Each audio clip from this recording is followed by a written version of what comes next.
He may not have much time, though. Makes no difference, Kirilov said with quiet pride, almost with scorn. I'm sorry you find all this slightly amusing, he added after a moment.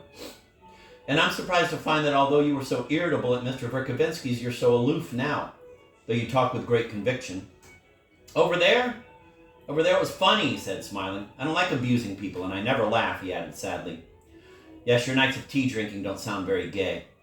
I got up, picking up my cap. You don't think so? He smiled with some surprise. But why? No, I really don't know. He suddenly became confused. I don't know what it's like for others, but I feel I can't go on like all the rest. Others think of it and then immediately think of something else, but I can't start thinking of something else. I've got to keep thinking of the same thing. God has tormented me all my life, he concluded with sudden heat. But tell me, why do you speak such awkward Russian? Can you really have forgotten it after 5 years abroad? Don't I speak correctly? I don't know. No, it has nothing to do with going abroad. I've spoken this way all my life. Because I don't care. Another question, perhaps even more indiscreet. I'm prepared to believe that you're reluctant to meet people and don't like to talk to them very much. Why, then, have you been so candid with me now? With you? Why, over there you sat so quietly. What's the difference? You look like my brother, very much. Strikingly so. He went very red.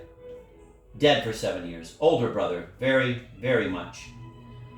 I suppose he profoundly influenced your way of thinking? No, he didn't talk much, never said anything. I'll transmit your note. He took a lantern to light my way to the gate and lock it after me. He's quite insane, no doubt about it, I decided. Then at the gate, I had another encounter.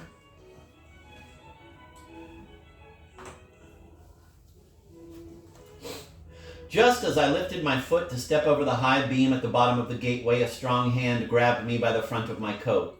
Who goes there? A powerful voice roared at me. Friend or foe? Speak up. He's a friend, Laputin's voice squeaked in the dark. It's Mr. Govorov, a well-bred gentleman with a classical education and connections in our highest society.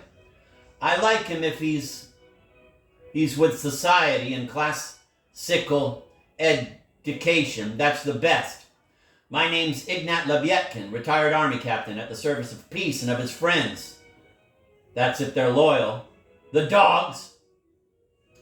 Captain Lebyetkin, a big, heavy man, well over 6 feet tall, curly-haired, red-faced, and very drunk, could hardly stand straight and was having difficulty articulating. I had seen him from a distance before. Ah, he's here too, he roared again, noticing Kirilov, who was still standing there with his lantern. Lebyetkin raised his fist, but immediately lowered it again. I forgive you for being so damn learned. Me, Ignat Lebyetkin, the most educated of the lot.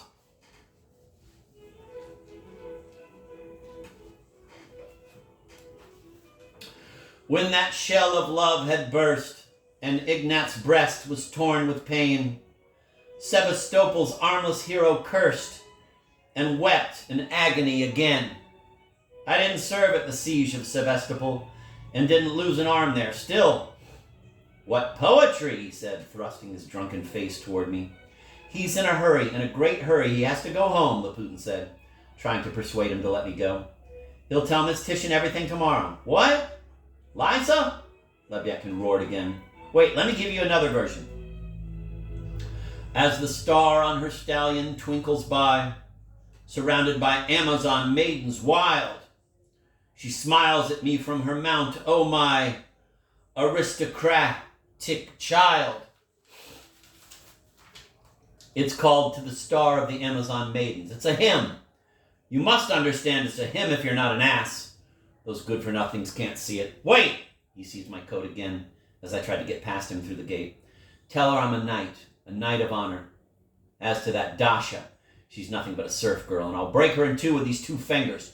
I won't let her. At that point, I pushed him as hard as I could, and he lost his balance and fell down while I dashed down the street. Laputin ran after me. Kirilov will pick him up. Do you know what I've just found out from him? He shouted breathlessly. You heard that verse, didn't you? Well, he's put that piece, To the Star of the Amazons, in an envelope, and he's sending it to Liza tomorrow, signed and all. I bet you talked him into it. You'd lose your bet, Laputin guffawed. He's in love with her. Do you hear? He's in love with her, like a tomcat. But you know, it started with hatred. At first, he hated her for going around on horseback. He practically swore aloud in the street when he saw her. And you should have heard the things he said about her. Only 2 days ago, he let out a foul curse as she rode by. It was lucky she didn't hear it, and now suddenly he comes up with that verse. Can you imagine? He intends to propose to her. No, I'm serious, really. I'm surprised at you, Laputin. Whenever there's some silly, sordid business, one can be sure you've got a hand in it, I told him furiously. I think you're going a bit far, Mr. Govorov. Perhaps your poor little heart is afraid of a potential rival. Could that be what's making you so angry? What? I roared, stopping dead. All right, but just to punish you, I won't tell you another word. Wouldn't you like to know, though? For instance, I could tell you to start with that idiot is no longer simply a retired captain, but a local landowner, and a quite important one at that. Mr. Stavrogin, you might like to know, has serfs on it. As God's my witness, I'm not making it up. I've only just learned about it myself from an unimpeachable source. But I won't say another word to you. Find out the rest for yourself. Good night.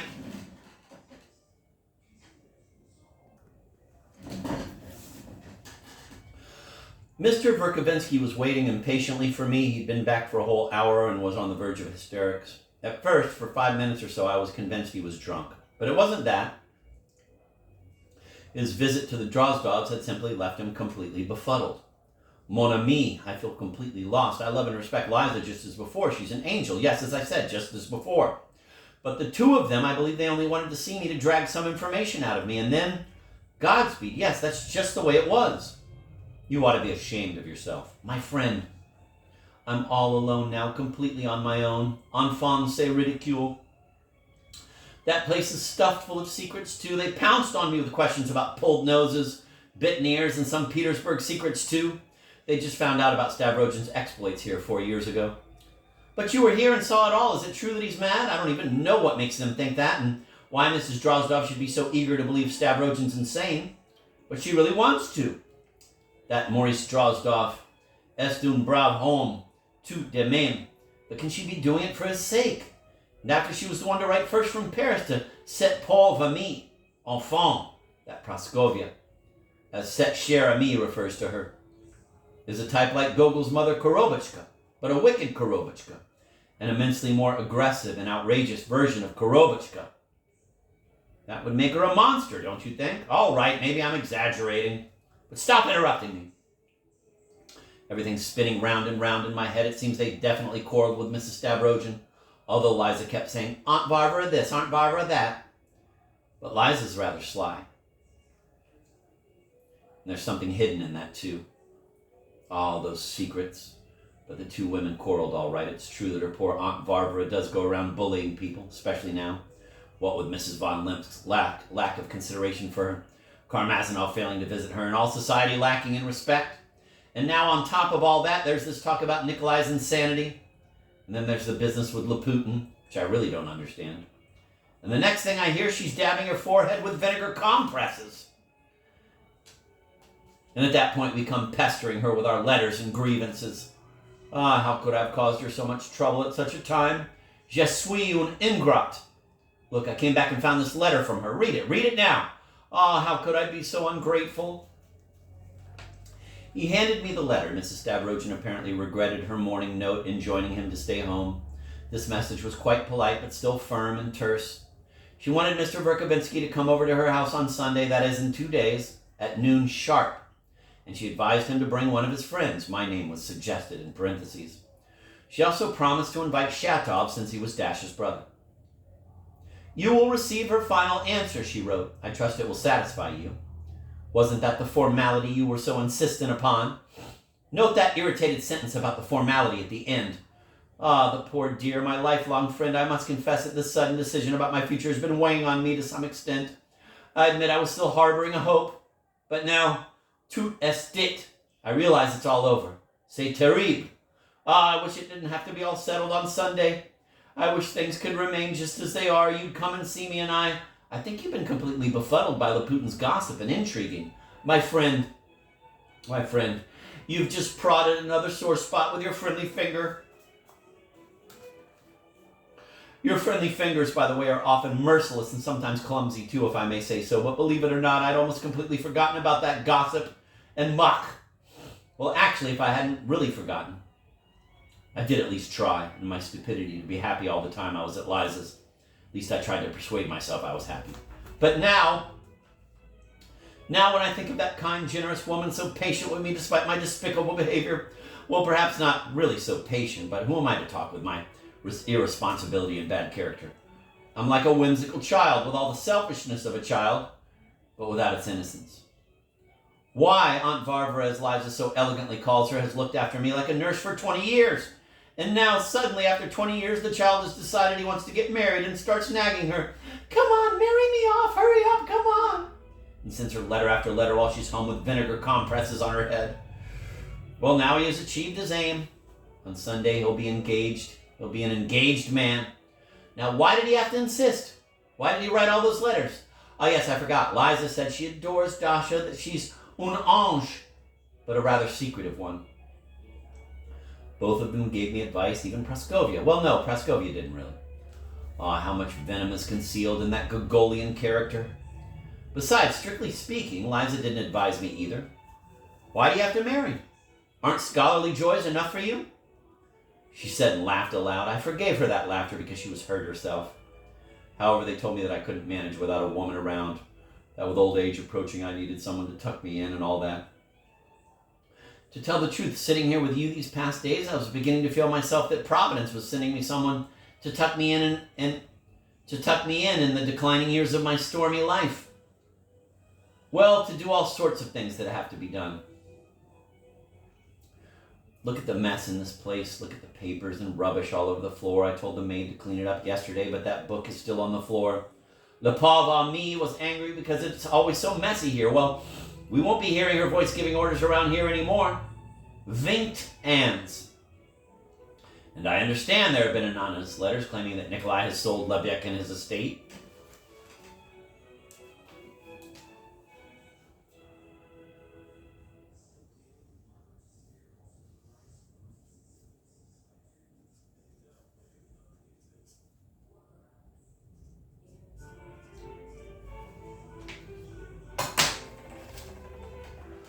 And I understand there have been anonymous letters claiming that Nikolai has sold Lebyek and his estate. C'est un monstre. Et enfin, where does Lebyek come in? And Liza listening to every word. Ah, the way she takes it all in. I forgave her laughter, seeing the expression on her face as she listened. And that Maurice, I wouldn't like to be in his shoes just now. Brave homme tout de même, although somewhat shy. But what do I care, really? He fell silent. He looked tired and confused, sitting there with his head lowered, staring at the floor. I took advantage of the interlude and told him of my adventures in the house where Shatov lived. I told him brutally and tersely that I thought Lebyek's sister, whom I'd never seen, might have been the victim of one of Stavrogin's whims at one time or another during the obscure period of his life, as Laputin put it. And that there might very well be a reason for Lebyek to be receiving money from Stavrogin, and that was that. As to the gossip concerning Dasha, all that was completely unfounded and nothing but the fabrications of that despicable Laputin. That, at least, was what Kirillov hotly insisted.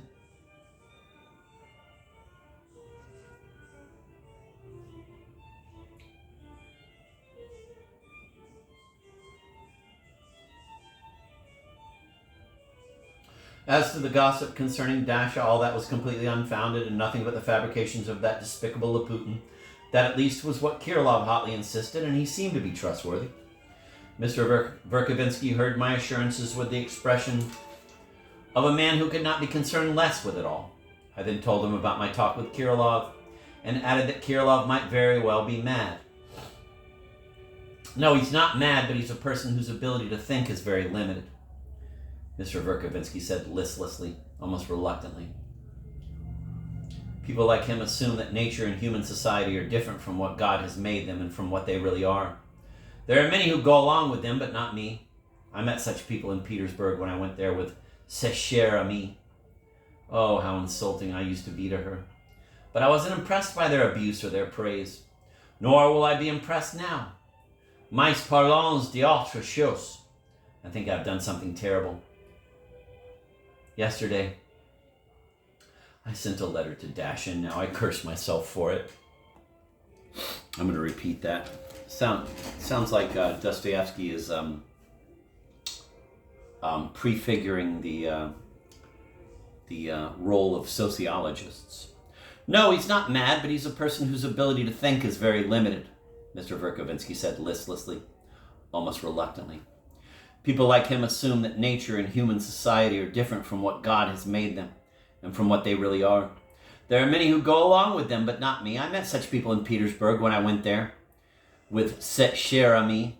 Oh, how insulting I used to be to her. Yesterday I sent a letter to Dasha, and now I curse myself for it. What did you write to her? Oh, my friend, please believe that I did it with the best intentions. I informed her that I had written 5 days previously to Stavrogin, also with the most honorable intentions. I see, I shouted. And what gave you the right to assume the existence of a link between them? But my friend, don't shout at me like that. Don't crush me completely. I'm crushed as it is, crushed like a cockroach, yet despite everything, I still believe that I've acted in the most honorable way open to me. Let's assume for a moment that something did happen in Switzerland or began there. Well, then I must ask them before I do anything. I don't want to get in their way, to be an obstacle in their path. I did it with the best intentions.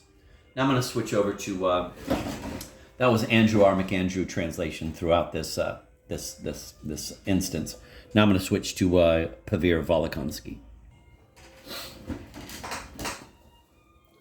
Oh, my friend, believe me, it was all done so nobly. I informed her that I had written to Nicholas 5 days before, also nobly. Now I understand, I cried out hotly. And what right did you have to put them together like that? But mon cher, don't crush me finally. Don't yell at me. I'm quite crushed as it is, like a cockroach, and finally I think it is also noble. Suppose there had indeed been something there, en Suisse, or there was beginning to be. Oughtn't I to question their hearts first, so as not to hinder their hearts or stand in their way like a post, solely out of nobility? Oh God, what a stupid thing to do, burst from me involuntarily.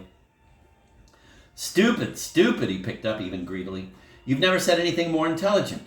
C'était bête, mas que faire, tout est dit. It was stupid, but what can be done, all has been said. I am getting married anyway, even if it's to someone else's sins. And so what was the point of writing? Isn't that so? You're at it again. Oh, you won't frighten me with your shouting now. It's not the same Stepan Verkovensky you see before you. That one is buried. Enfant, tout est dit. And why are you shouting? Only because it's not you who is getting married, and it's not you who's going to wear a certain ornament on your head. You're cringing again? My poor friend, you don't know women. As for me, all I've ever done is study them. Quote, if you want to overcome the whole world, overcome yourself, end of quote. The only thing that other romantic like yourself, Shatov, my spouse's dear brother, ever managed to say well, I gladly borrow the utterance from him. Well, now I, too, am prepared to overcome myself and am getting married. And yet, what am I conquering in place of the whole world? Oh, my friend, marriage is the moral death of any proud soul, of any independence. Married life will corrupt me and will rob me of my energy, my courage in serving a cause. There will be children, perhaps not even mine. That is certainly not mine. A wise man is not afraid to face the truth. Laputin suggested today that I save myself from Nicholas with barricades. He's stupid, Laputin. A woman will deceive the all-seeing eye itself. Le bon Dieu knew, of course, what he was letting himself in for when he created woman. But I'm sure she herself interfered with him and forced him to make her this way and with these attributes. Otherwise, who would want to get himself into such troubles for nothing? Nastasia, I know, will probably be angry with me for free thinking, but enfin, tout est dit.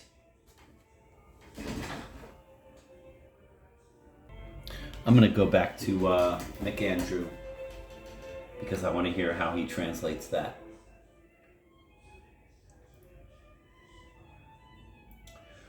It's not you who's getting married, and it's not you who will have to wear the horns. So not that in Pavir and Volokonsky, they say that ornament on your head.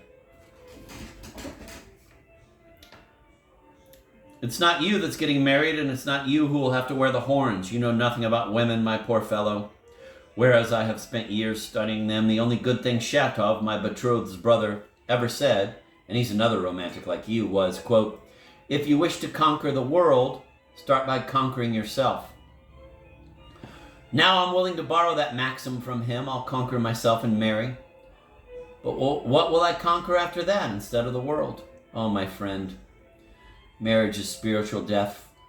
Marriage is spiritual death for every proud soul, for all independence. Married life is nothing but a debauch. It will deprive me of my energy, of my courage to serve the cause. Then there will be children, not my children perhaps, certainly not my child. A wise man must never be afraid to face the truth.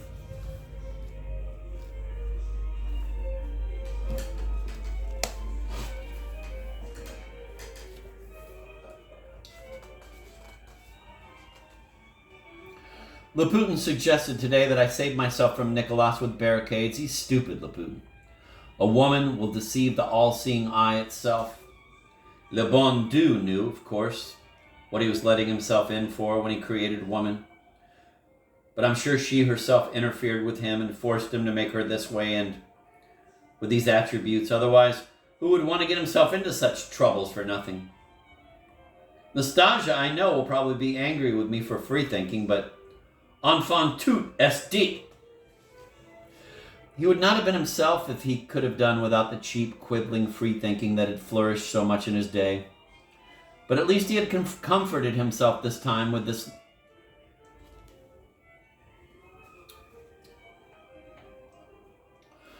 He would not have been himself if he could have done without the cheap, quibbling, free-thinking that had flourished so much in his day. But at least he had comforted himself this time with his little quibble, though not for long. Oh, why couldn't there simply not be this day after tomorrow, this Sunday? He suddenly exclaimed, now in utter despair. Why couldn't just this 1 week be without a Sunday? Si le miracle existe, what would it cost Providence to cross out just this one Sunday from the calendar, just to prove its power to an atheist? Et que tout soit dit. Oh, how I loved her 20 years, all these 20 years, and she never understood me. But who are you talking about? I also don't understand you, I asked in surprise. Vingt ans. And she never once understood me. Oh, this is cruel. Can she really think I'm getting married out of fear, out of need? Oh, shame. Auntie, it is for you that oh, may she know, this auntie, that she's the only woman I have adored for these 20 years. She must know it. Otherwise, it will not be. Otherwise, they will have to drag me by force to this. C'est qu'on appelle l'altar. It was the first time I had heard this confession and so energetically expressed. I will not conceal that I had a terrible urge to laugh. I was wrong. Alone, he alone is left to me, my only hope. He clasped his hands all at once as if suddenly struck by a new thought. Now only he alone, my poor boy, can save me, and oh, why does he not come? Oh, my son, oh, my Petrusha. And though I am not worthy to be called a father, but a tiger rather still. Laissez-moi, mon ami. I'll lie down for a while to collect my thoughts. I'm so tired, and I suppose it must be time for you to go to bed. Voyez-vous, it's 12 o'clock. I can do it. I'm going to Camus now, the rebel. However, it was by choosing to make reason in its most limited aspect into an act of faith that the nihilists provided their successors with a model. They believed in nothing but reason and self-interest. But instead of skepticism, they chose to propagate a doctrine and became socialists. Therein lies their basic contradiction.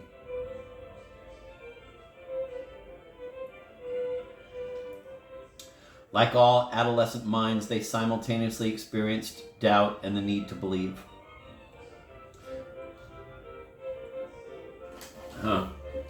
It sounds like the classic Stavrogin quote. If Stavrogin believes, he does not believe that he believes. And if he does not believe, he does not believe that he believes. That's fantastic.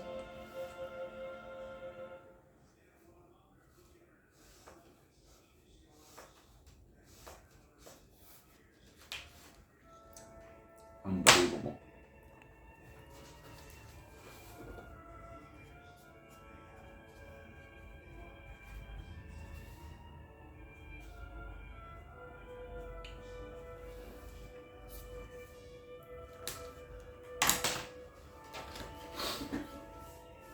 However, it was by choosing to make reason in its most limited aspect into an act of faith that the nihilists provided their successors with a model.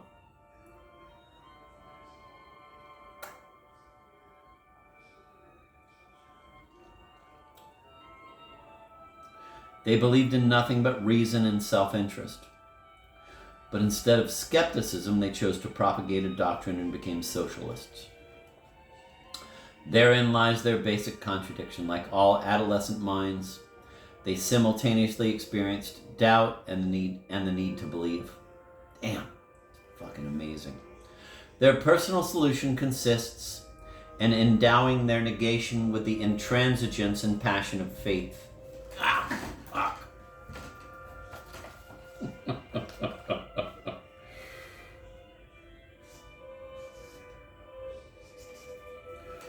What, after all, is astonishing about that? Vedel quotes the scornful phrase used by Soloviev, the philosopher, in denouncing this contradiction. Quote, "Man is descended from monkeys, therefore let us love one another," end of quote. Pizarev's truth, however, is to be found in this dilemma. If man is the image of God, then it does not matter that he is deprived of human love. The day will come when he will be satisfied. The day will come when he will be satiated with it. But if he is a blind creature wandering in the darkness of a cruel and circumscribed condition, he has need of his equals and of their ephemeral love. Where can charity take refuge? After all, if not in the world without God. And the other, grace provides for all, even for the rich. Those who deny everything at least understand that negation is a calamity.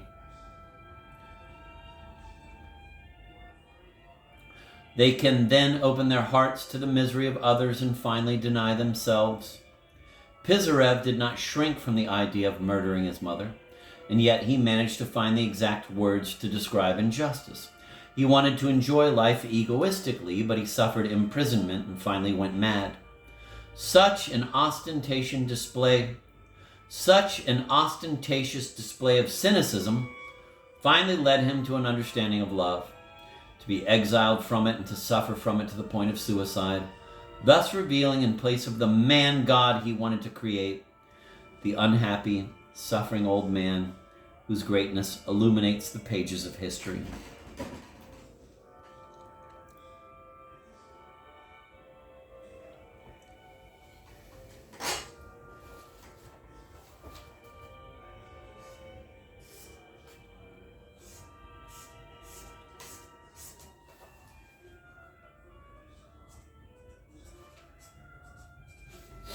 I'm going to reread. God, this is still the first paragraph I started with. That's how nutrient dense it is, or how dense I am. However, it was by choosing to make reason in its most limited aspect into an act of faith that the nihilists provided their successors with a model.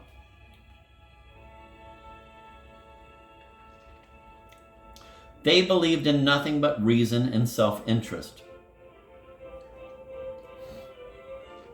But instead of skepticism, they chose to propagate a doctrine and became socialists. Therein lies their basic contradiction. Like all adolescent minds, they simultaneously experienced doubt and the need to believe. Wow. fucking moment that is. I'm gonna purple that one.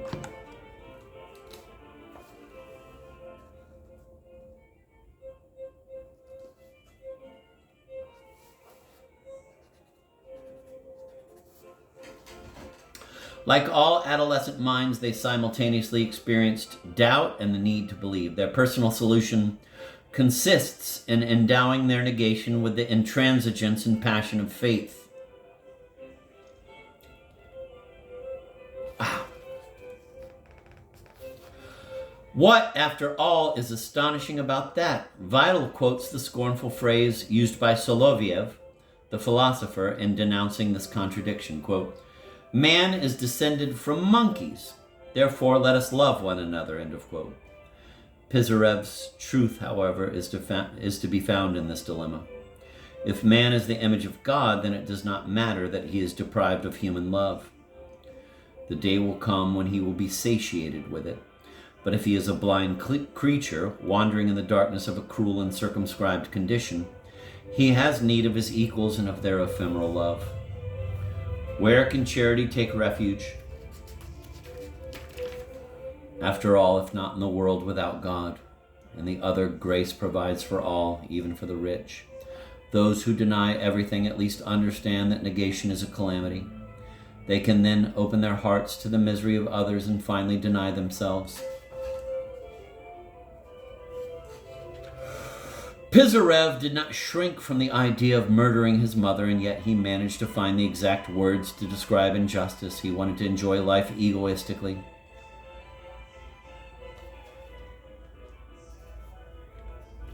But he suffered imprisonment and finally went mad. Such an ostentatious display of cynicism finally led him to an understanding of love, to be exiled from it, and to suffer from it to the point of suicide, thus revealing, in place of the man-God he wanted to create, the unhappy, suffering old man whose greatness illuminates the pages of history.